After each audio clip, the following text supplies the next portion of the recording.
Hello there, AP Environmental Science class. Welcome to part two of my lecture on chapter 14, non-renewable resources. We left off with part one, talking about the pros and cons of natural gas. And now we're going to head into the pros and cons of using coal. What are the advantages and disadvantages of coal? Well, one of the advantages is that conventional coal is plentiful. It is all over there, guys, and all over the place, and it actually has a very high net energy yield. What does that mean? Again, just a refresher from part one, a high net energy yield means that the amount of energy that the coal can actually provide to us is rather high compared to the amount of energy needed to get the coal or produce the coal to a place where we can actually use it, right? So if the amount of energy is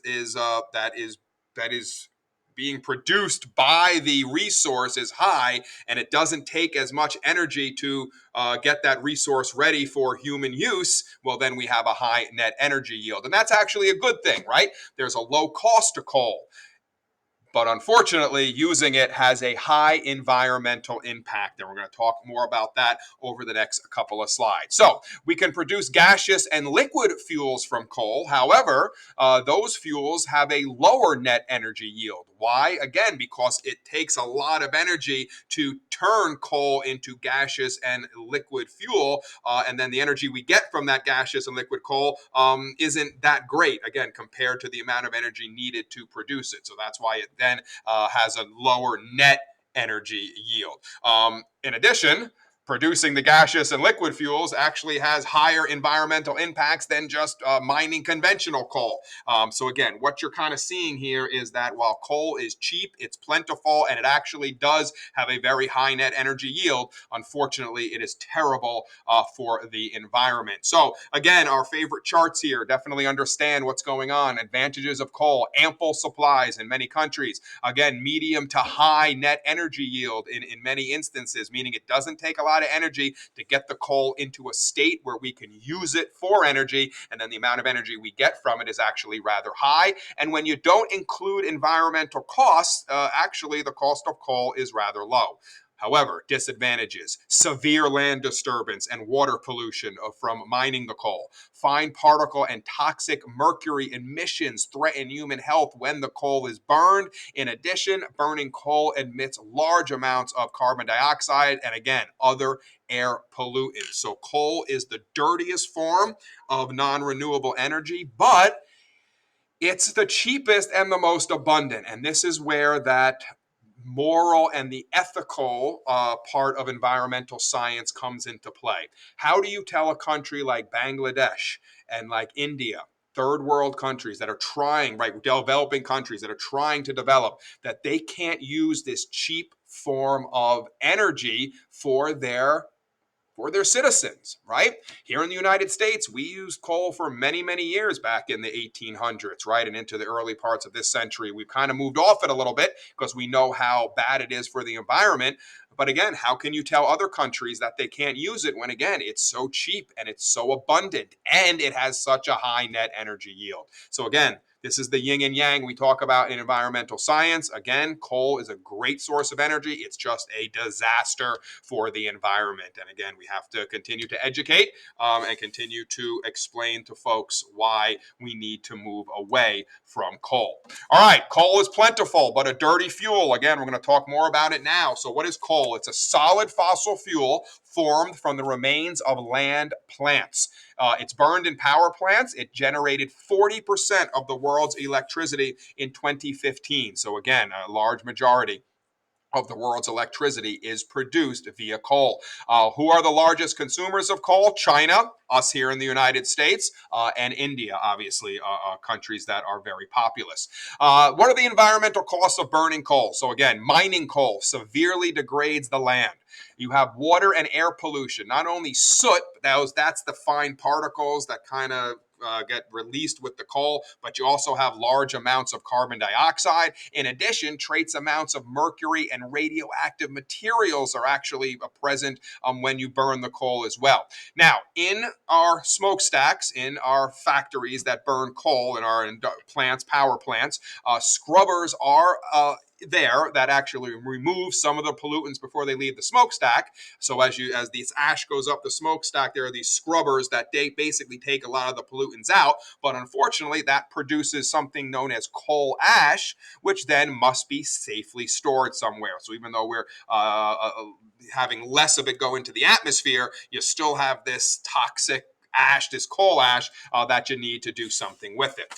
There are different types of coal out there, believe it or not. So we go from something called peat to something called anthracite coal. So peat is technically not really coal. It's partially decayed plant matter in swamps and bogs. There is a low heat content, but you can burn it. They do this a lot in Scotland and in Ireland. They have a lot of peat bogs up there. They can cut. It's almost like cutting this. It's like basically soil, as you can see here, but very compact. And then you can actually put it in a fireplace and burn it. If you add heat and pressure and kind of decrease the moisture content, then you get something called lignite, which is brown coal, has a low heat content, low sulfur content, limited supplies. Little more heat, little more pressure, little less moisture, and you have something called bituminous coal, which is a soft coal. This is extensively used as a fuel because of its high heat content, meaning high net energy yield and very large supplies, but it normally has a very high sulfur content. So again, bituminous coal is what we use in most cases, but this is the dirty coal that we're talking about. Little more heat, little more pressure, little less moisture, and you have anthracite, which is called hard coal. This is a highly desirable fuel because it still has that high net energy yield, but it's a little cleaner, believe it or not. It has lower sulfur content and lower other of the pollutants as well, but supplies are limited of this anthracite coal. So most of the coal we get out there is bituminous, and again, it is get that high net energy yield, but again, has a high sulfur content and other high levels of other types of pollutants. What we're looking at here are the carbon dioxide emissions that are produced. And this is a percentage, this is the emissions released by burning coal directly. And again, this varies with different resources. So what are we saying? Coal fire electricity, the plants there, 286, right? This is the percentage of carbon dioxide emissions compared to just burning coal itself, right? So when we just burn coal itself, we say 100% of the carbon dioxide emissions are put into the air. You put coal-fired electricity, so we use electricity from coal, even more carbon dioxide, 286%. Synthetic oil and gas, right? We talked about that. That's the liquid fuel that we can produce from coal. Well, that puts out 150% of carbon dioxide compared to just burning coal by itself, right?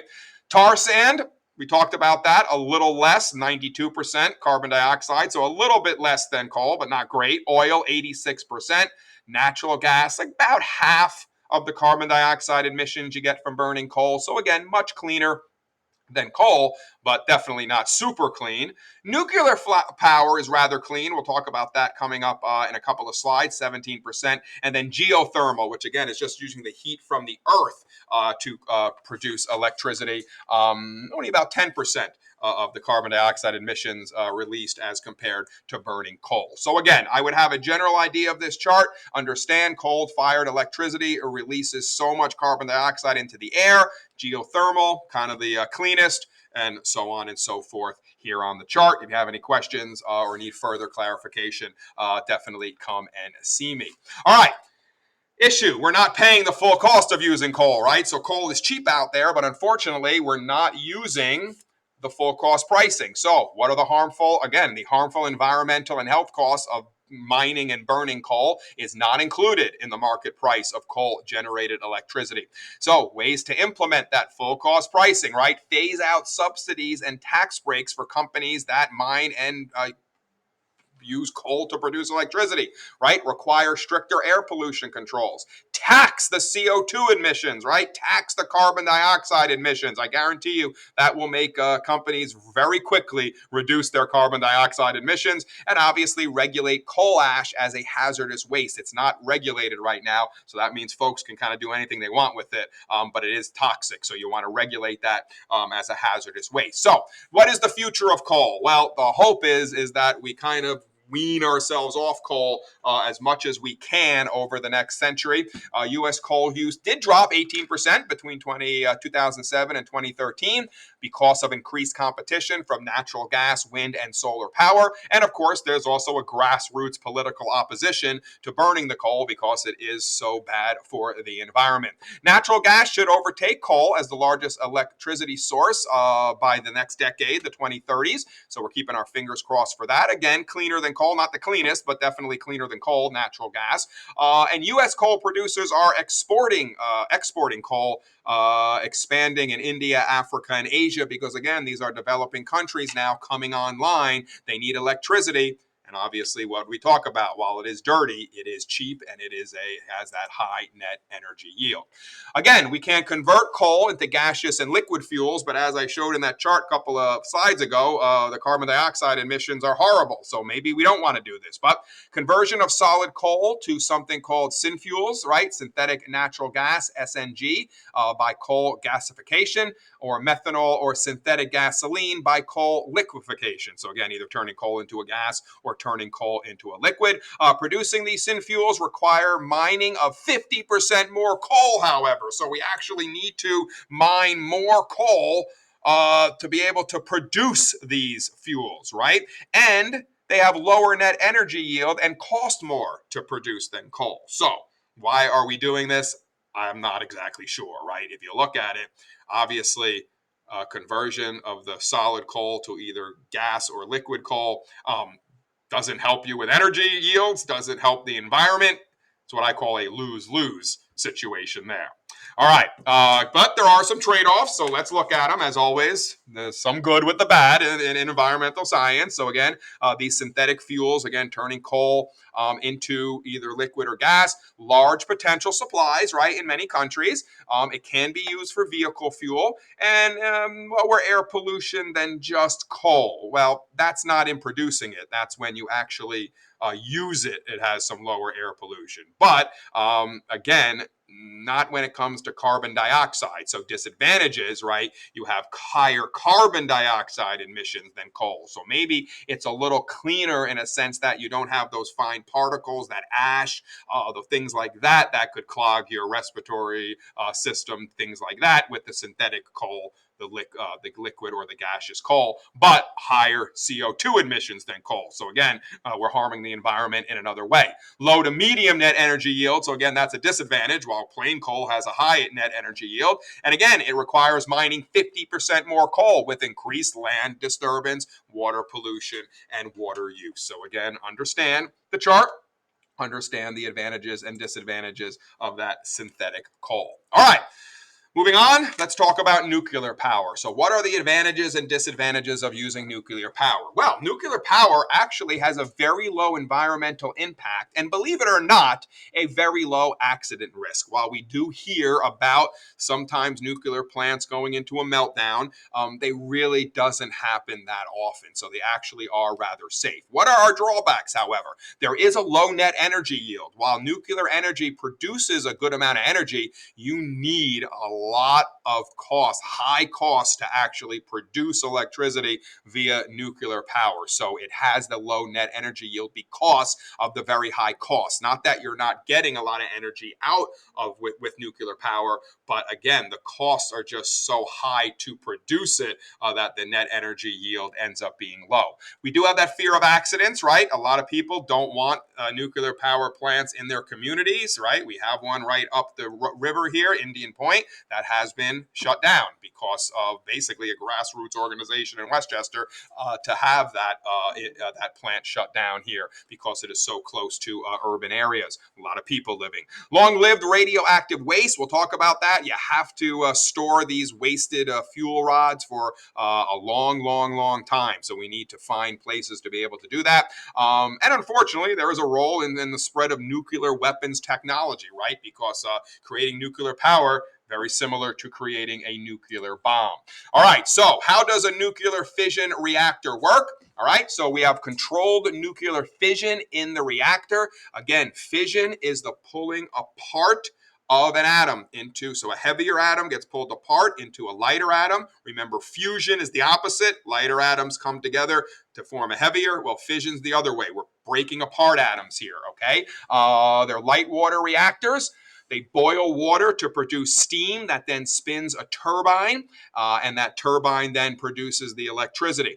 Our nuclear plants, not our pants, our plants are fueled by uranium ore that is mined from the Earth's crust. So we have to, again, do more mining, which, of course, disrupts the environment. And we enrich these uranium, it's enriched, it's packed as pellets into these fuel rods and these fuel assemblies. And again, control rods then absorb neutrons in the process of pulling apart of the atoms. Water is usually the coolant, which keeps the whole system cool. You have a containment shell around the core for protection so that no nuclear decay and waste and that stuff, radioactive particles get out into the environment. There is an emergency core cooling system if there is a meltdown to go in there and make sure that you keep that radioactive waste confined within the shell of the nuclear power plant. Typical cost to construct, almost $11 billion. This is why the net energy yield is low. United States, France, and Russia, leading producers of nuclear power back in 2014. So once again, how does it work? We take a neutron, we slam it into a uranium-235. Again, that's the isotope of uranium. That is the radioactive isotope. And you basically, boom, you break it up, right, into two smaller, right, atoms here. More neutrons, smack into more uranium, break them up, smack into more uranium, neutrons, break them up, and that process of breaking up the uranium atom produces huge amounts of energy. So that's how a nuclear fission reactor works. Here is it in a nutshell. So what we have here is we have heat. Right, we're here in the uranium fuel input. Here's the reactor core, right? The process of slamming the neutrons and fizzing or breaking apart the uranium produces a lot of energy, produces a lot of heat. What then happens is that the heat, right, goes into this water system here, which then turns the water into steam, right? Because when you heat water, it evaporates, turns into steam. The steam then goes into this turbine, which then spins the turbine, which then produces electricity. Then you have this very hot water that unfortunately you have to get rid of, and usually it is cooled a little bit and then put out into some sort of river or lake. That was the issue up with Indian Point. The problem is when you put hot water into a river that is usually cold, that does not help the biodiversity of the river, right? Because now you're messing with the ecosystem. Creatures live there, like cold water. Now you're putting in hot water because you have all this nuclear water waste, right? And that hot water disrupts the ecosystem because creatures who are used to cold water now all of a sudden have this hot water where it shouldn't be. So again, this is the main point, how it works. I have seen some questions where they do ask you to kind of discuss how a nuclear fission reactor works. So I would definitely have a general understanding of this chart here. And of course, if you have any questions or need further clarification, make sure to see me. Now, this is a key right here we're going to talk about. Useful energy is only about 35% because most of the energy is wasted as heat in a nuclear fission reactor, and that's once again why the net energy yields are rather low. All right, what is the nuclear fuel cycle? We need to talk about that. Well, the first step is to mine that uranium-238. You then need to process it, right? Or 235, excuse me, uranium-235. First, you're going to mine that. Then you're going to process and enrich the uranium to make the fuel. You're then going to use the fuel in the reactor. Then when it's done, you have to safely store the waste of that nuclear fission, right? You have waste. We're smashing the neutrons into uranium 235 atoms, right? They are breaking up. And then, but you still have all these radioactive particles around here that need to be, something needs to be done with them, right? So that's the issue. You got to store the waste. And then you got to retire the worn out plant. So when the plant actually gets decommissioned, now you got to store all its high and moderate level radioactive parts, right? You got all these parts that are radioactive. And now, unfortunately, you have to do something with those parts, right? So this is the fuel cycle. understand it because unfortunately it doesn't severely disrupt the land like mining coal or natural gas. There are still issues with it, right? So again, here's kind of how it works. This is the fuel cycle, all right? And again, at some point we have to dispose or at least house the waste, and usually we do that underground somewhere, and that is an issue upon itself. So conventional nuclear fuel cycle, here are your trade-offs, advantages and disadvantages. Advantages: low environmental impact as long as there's not an accident. It only emits a sixth of as much carbon dioxide as coal, so it is a very clean form of fuel. And again, low risk of accidents in modern plants. Disadvantages: low net energy because it costs so much to produce, because again, there's that high overall cost. It produces long-lived, harmful radioactive waste that we need to do something with. And again, it promotes the spread of nuclear weapons, which isn't good for anybody. Those rods, again, this is the waste. This is the big problem with nuclear fuel. You have to deal with the waste. These rods must be replaced every 3 to 4 years. They're stored in water-filled pools for several years to cool, and then they're transferred to dry casts. And then they have to be processed to remove the plutonium. The reprocessing reduces the storage time from 240,000 years to only about 10,000 years. Guys, this is the big problem. You have to store every 3 to 4 years, you're replacing the rods, and you have to store those rods for at least 10,000 years somewhere so the rods won't be radioactive anymore. And if you don't remove the plutonium, you have to store the rods for 240,000 years, right? That's a big problem. Where do you go put these rods where they're not going to be touched by anyone for 10,000 years? Okay, and that's a big issue, right? So again, normally they're buried in the ground somewhere. But again, do you want radioactive waste buried in the ground in your town? So again, here we talk about, again, the ethics of environmental science. Where do we put this radioactive waste? And it's costly, produces weapons, materials as well, obviously, from some of this waste. So we don't want that getting into the wrong hands. So no permanent secure repository, believe it or not, exists today. There was a site in the Yucca Mountains in Nevada. It was planned, but it was abandoned because, again, people were like, I don't want this in my town.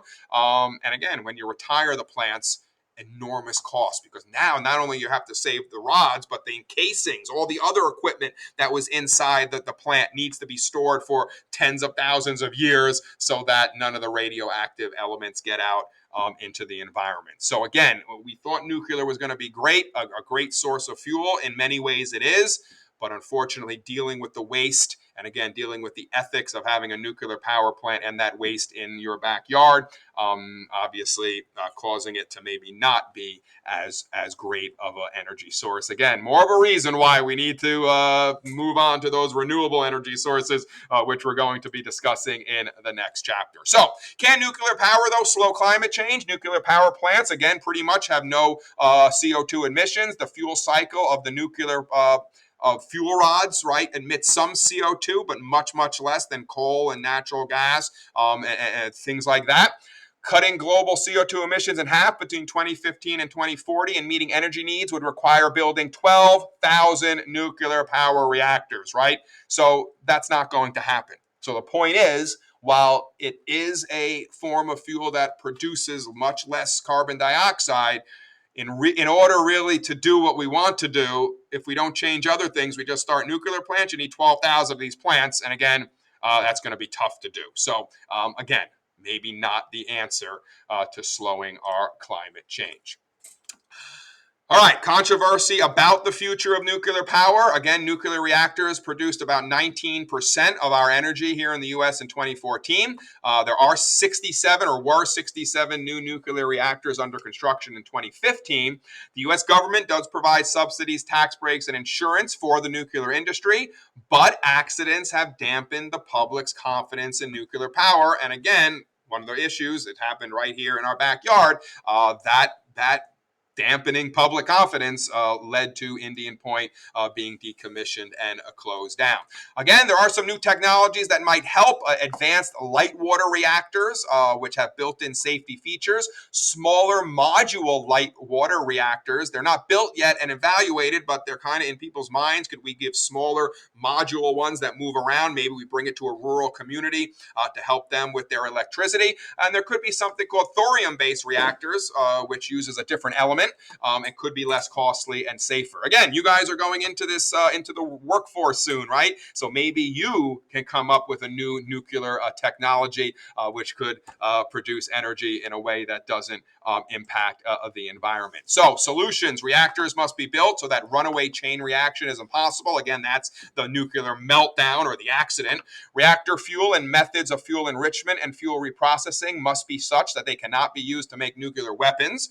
Spent fuel and dismantled plants must be easy to dispose of without burdening future generations with harmful radioactive waste. Taking its entire fuel cycle into account, nuclear power must generate a net energy yield high enough so that it does not need government subsidies, tax breaks, or loan guarantees to compete in an open marketplace. And its entire fuel cycle must generate fewer greenhouse gas emissions than other energy alternatives. So again, if you can figure out some of these solutions, I got a feeling you'll be a rather rich person. So again, maybe I can work for you. That would be great, right? One day. I would absolutely love that. All right, last thing we'll talk about is a case study, the Fukushima nuclear power plant disaster in Japan back in 2011. This was triggered by an offshore earthquake and resulted in a tsunami. Important effects. It did, though, increase fear about nuclear power, which is bad. It revealed a single accident can cost up to $500 billion in damages. Some countries announced phasing out nuclear power after this accident, and it actually spurred Japan to reduce their energy use, again, because they basically had to shut this plant down, and they kind of realized of the damages that can happen if you have a nuclear meltdown.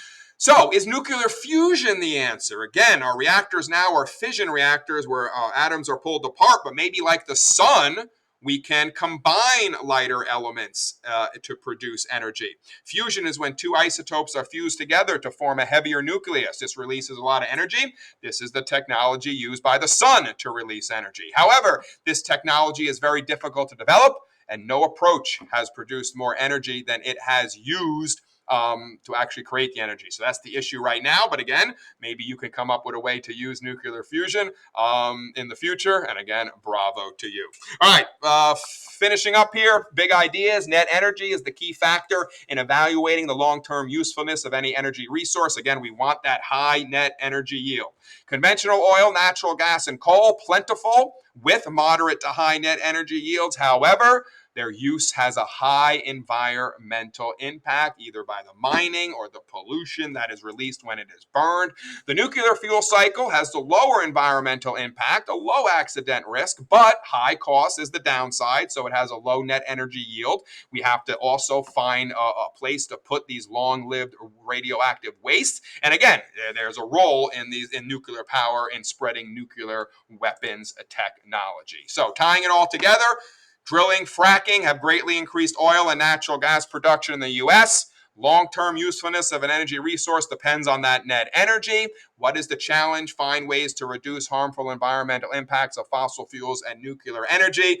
What's the option? Shift to renewable energy resources, which we're going to talk about in the next chapter. And what you're going to see is the net energy yield with renewable energy resources are very, very high. But again, that will come next chapter, in chapter 14. For now, this concludes my lecture on part 2 of chapter 14, non-renewable resources.